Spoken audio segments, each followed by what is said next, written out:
Hi, I'm Rob. And I'm Rob. And this is Ask Rob and Rob.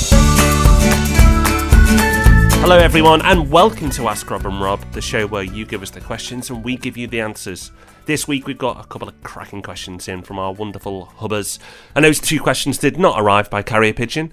They actually came by the two methods we describe every week. But here's a quick reminder of how you can get your question in. Yep, you can just give us a call, 013 808 00035. That's 013 808 00035, and you can leave us a voicemail there, or you can do exactly the same thing, but by going to thepropertyhub.net/ask. So while you're pondering which question you'd like to ask, let's hear from today's first questioner. This is Karmjit. Oh, hello, Rob. I'm Rob. My name is Karmjit. I had a quick question on rent increases. So later on in the year, I'll be coming up to my first year as a buy-to-let investor. I just wanted to know what the kind of industry standard was regarding rent increases. Do most investors increase the rent with RPI or CPI, or does it involve a bit more negotiation with the tenant? I really wanted to automate the whole process as I move forward. So if I decide on an RPI rental increase this year, I wanted to do that across all my properties now and in the future. But I'd be interested to know what you do with regard to annual rent increases on your property. What other investors do. Hey Karmjit, thanks for your question. Really good one. I wish it was as simple as you've described, where you could just set a rate each year and it will automatically go up. But for me, it's not that simple. Now, if you look at the long-term trend of rent increases, you could argue, well, actually, it does follow inflation, so raising it by inflation is the sensible thing to do. But I would argue that while the overall trend certainly is that, it's not one smooth growth chart. You'll have some years where they jump, some years where they plateau, and some years rents will actually even fall. But don't worry, the overall long-term growth of rent is up. So the fact that in the short term there is more variation, for me means that you can't just automatically raise it a little bit every year.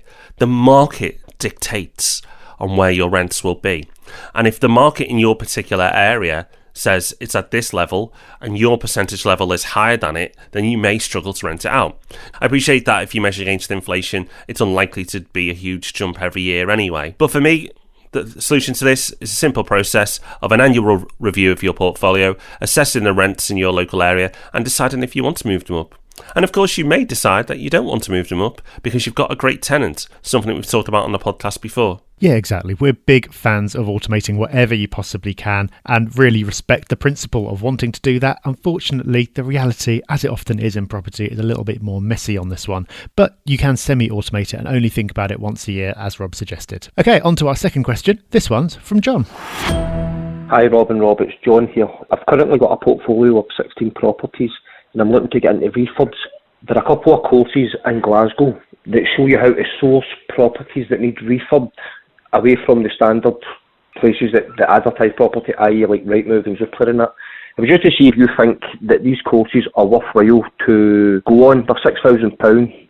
It's just to find out how you guys would source properties to refurb. Thanks, bye. Thanks for the question, John. Always difficult to answer these because you never really know what the course is going to tell you. It's possible that the person who's teaching the course has got some incredible secret that they're willing to give away, but generally that tends not to be the case. When it comes to finding properties, there really aren't that many secrets. If you're going away from the portals, then really the only other avenues are places like auction or getting direct to vendor and finding out that somebody wants to sell before the property is actually marketed, whether you do that by leafleting or being tipped off by other investors or whatever else it is that you do. Now, if you think that going on a course is going to help give you some structure around this, perhaps give you some accountability around doing that, then maybe it is worthwhile. And it is a lot of money, but at the same time, it's not a lot of money if you manage to buy a property or two that you otherwise wouldn't and make good money on that. So you might decide that for you, it's the right thing to do. But in general, you're probably not going to learn anything that you couldn't pick up for free on the internet, on the podcasts.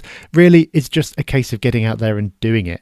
Finding properties off market is hard. It's just a case of getting out there and putting in the hours and doing it and turning over lots of rocks till you find what you're looking for. If you're not sure and you feel like you're missing a bit of knowledge, but you don't want to fork out that money, What you can do is just talk to other investors who are doing what you want to do, whether you find them through local meetups or through the Property Hub forum or anywhere else you can find them.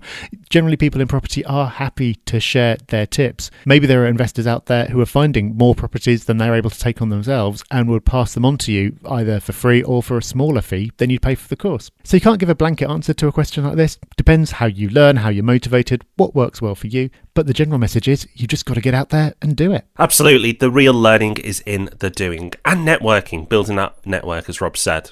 So there we have it. 2 questions, 2 answers. Hopefully you feel a little bit more knowledgeable.